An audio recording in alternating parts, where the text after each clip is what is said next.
Assalamualaikum warahmatullahi wabarakatuh. Selamat datang lagi sahabat di channel One Opini dimanapun Anda berada saat ini.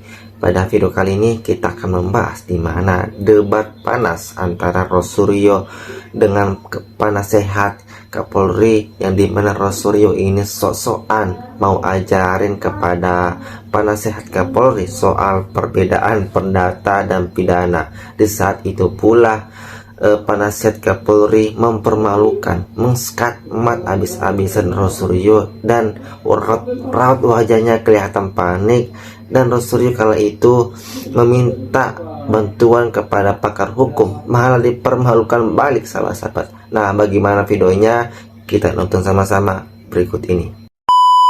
Bukankah sebenarnya kalau dalam perkara perdata dulu harus didahulukan? Oh, nggak ada, Pak. Ada, Beda perdata dengan pidana beda, Pak. Jangan dimensinya perdata berbeda. dulu diselesaikan, baru pidana. Tidak ada begitu, Pak. Itu kalau sengketa rumah, ini satu mengatakan ini. Nah, kalau yang ini perdataannya nggak pas, kalau ternyata diuji ternyata dalam perdatanya yang uji itu siapa? Nah, itu, Pak. Kan pemalsuan itu kan pidana. Ya. Yang uji harus ranah pidana, Pak. Oke.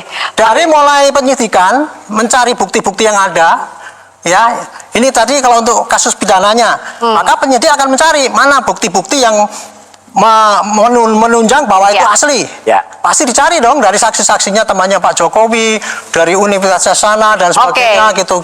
Kumpulkan semua. Oke. Kemudian Perdata yang perburuan. menentang, yang tadi diomong-omongkan di situ, Ya. semua ditampung polisi, diberkas sampai segini, Ya. nanti dikirimkan ke kejaksaan. Pak, ini loh, ini kira-kira bisa nggak dipakai tuntutan?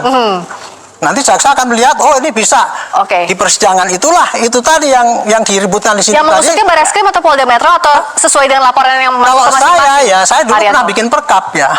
Kalau penanganan kasus yang dua ini, dan itu pihaknya cuma itu juga, Ya. buktinya sama, sebaiknya ditangani dalam satu instansi. Oh, satu saja. Satu, maksudnya Antara apa? itu manapun. Maksudnya gini, supaya barang buktinya itu nggak kesana sini, karena apa? Oke. Karena bukti pemalsuan sama penuduhan itu kan sama itu. Oke. Makanya satu instansi ya, misalkan Metro atau di Barreskrim, tetapi beda unit gitu. Oke. Jadi bisa Tapi relevan. Oke, tapi oleh satu Ya, mudah-mudahan instansi ini yang sama. polisi cepet itu. Oke, tepuk tangan kita diharapkan cepat. Mas Roy setuju deh apa Pak Haryanto?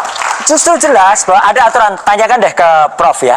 Gitu, kalau ada perdatanya itu didahulukan, bukan kemudian pidananya. Itu kalau Tapi konteksnya beda, kan Pak, itu berbeda, Roy. berbeda objek Kalau perkaranya. kasusnya sama, Iya. itu perdatanya dulu Loh, kan. ini kan kasusnya ini sama. beda. Ijazah Yang satunya nuduh. beda, pihaknya aja beda. Beda. Ya, Mbak Prof, coba Yang satu Prof, nuduh Prof, palsu, yang aja. satunya lagi. Oke, Prof Adi Nggak Prof Adi bisa. juga. Sebenarnya masing-masing bisa berjalan sendiri-sendiri. Oke. Tapi Beda. dalam kasus tertentu, kalau kasus itu perbuatan melawan pihaknya hukum, berbeda. misalnya 1365, ada juga yang menunggu pidananya dulu karena harus ada unsur perbuatan melawan hukum, ada juga kayak gitu. Jadi, Oke. tapi pada prinsipnya Kalau untuk kasus bisa ini sendiri-sendiri. berbeda? Iya. Oke, Jadi kalau pada prinsipnya bisa sendiri-sendiri. Oke, bisa Pidana sendiri-sendiri itu dan bebas. clear ya sama ya tadi yang disampaikan. clear. Oke. Saya teman gitu kan, Satu fakultas nih, satu fakultas, satu angkatan gitu ya. jurusan yang sama, Tahun yang sama. jurusannya sama juga, jurusannya sama juga dengan Pak Jokowi. Kalau jurusannya beda, kan gini, kalau di Fakultas Kehutanan UGM itu sebenarnya tidak ada jurusan. Kita mengaku jurusan itu karena kita itu memilih sendiri. Jadi misalnya Pak Jokowi konsentrasinya pada teknologi kayu ya memang dia akhirnya ngakunya jurusan teknologi kayu. Kalau saya ngakunya jurusannya apa, silvikultur, karena saya pengennya itu dan saya memilih mata kuliah yang memang mengarah ke sana. Kait pemanggilan Roy Suryo dengan Tifa ya, hari ini teman-teman mesti bersabar, nggak usah terlalu gemes ya kan. Kita sih pengennya kan ini langsung diproses cepat gitu ya, pelaporan Pak Jokowi ini. Tetapi memang teman-teman harus pahamin bahwa ketika Pak Jokowi memasuki pelaporan ya sebagai korban ya, melapor, itu tentu ada prosesnya ya.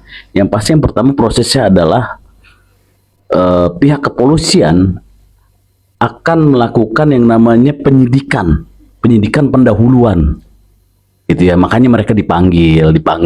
Nah, statusnya masih apa? Masih saksi-saksi gitu ya. Orang-orang ini masih saksi-saksi. Dan kemudian dalam tahap penyidikan ini kan dalam rangka mencari apakah ada unsur-unsur delik pidana sesuai apa yang dilaporkan korban, dalam hal ini Pak Jokowi, gitu ya. Ini dalam prosesnya, gitu. Nah, jadi wajar-wajar aja kalau saat ini mereka, Jumawa, Tifa, Roy Suryo merasa, oh begini doang lah. Terus dia klarifikasi kemana-mana, bikin framing lagi kemana-mana, biarin aja. Kita mesti bersabar, ya, tenang, gitu loh. Kayak Pak Jokowi aja tenang, kalem, orang nyungsep. Nah gitu kita harus melakukan hal yang sama. Dan apa yang dilakukan pihak kepolisian, ya, memanggil saksi-saksi untuk penyidikan pendahuluan tersebut, ini paralel dengan apa? Dengan proses uji forensik yang dilakukan oleh kepolisian, gitu. Jadi sama. Emang terlihat lambat, tapi itu cepat loh prosesnya. Lihat dalam waktu dekat, ya. Kalau memang ditemukan unsur-unsur pidana di sana, ya, dan hasil uji lab atau forensik yang dilakukan Barreskrim menyatakan bahwa itu tidak palsu, maka matching tuh, ya kan?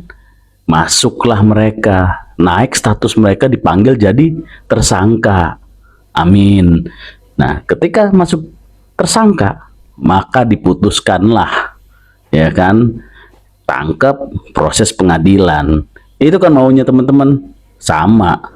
Ada orang misalnya, ya, posting ini ijazah asli, tapi ternyata yang punya ijazah nggak mengakui kalau itu asli, ya, kader partai itu, ya. Dia yang harusnya bisa kena itu, dia bisa kena 8 tahun atau 12 tahun. Sedangkan Dr. Isma, saya tidak melakukan apapun terhadap barang elektronik dia, yang penting barang elektroniknya nggak ada. Nah, gimana menurut kamu guys?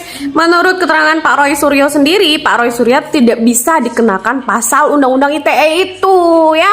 Jadi menurut Pak Roy Suryo, malah beliau yang dahulu kala ikut merumuskan Undang-Undang ITE itu, guys. Jadi tidak bisa Pak Roy Suryo dikenakan terhadap pasal itu.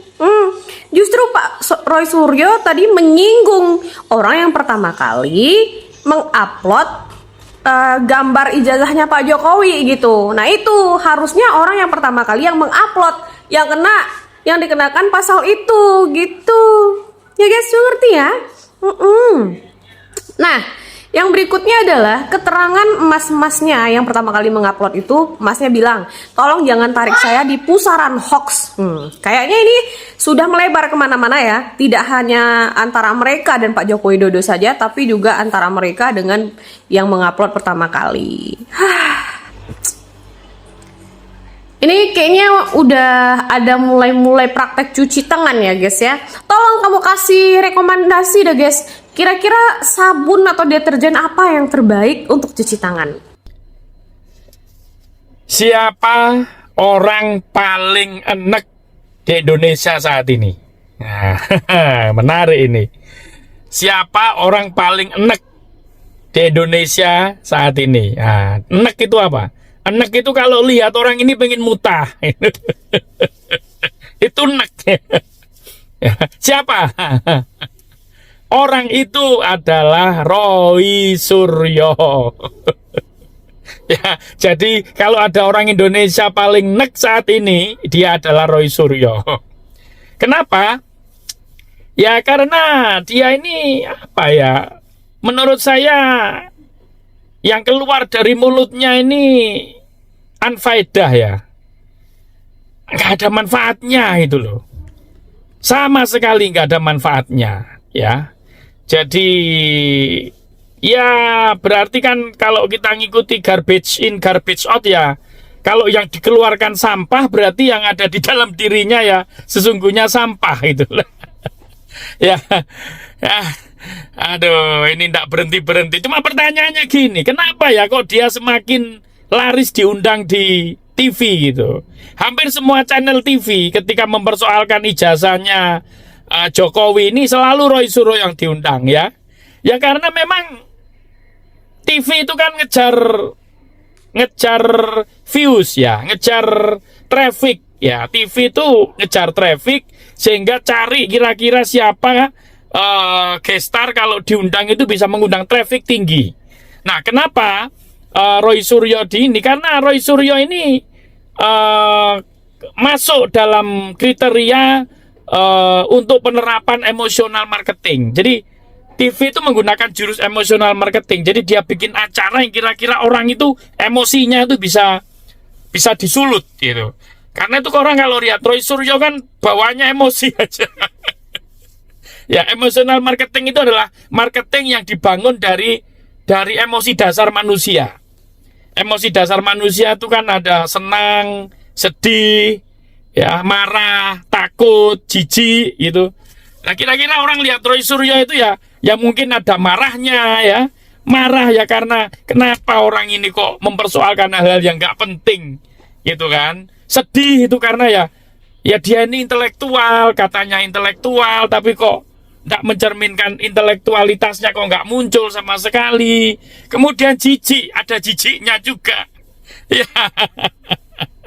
Nah, ini menurut saya. Bagaimana menurut Anda?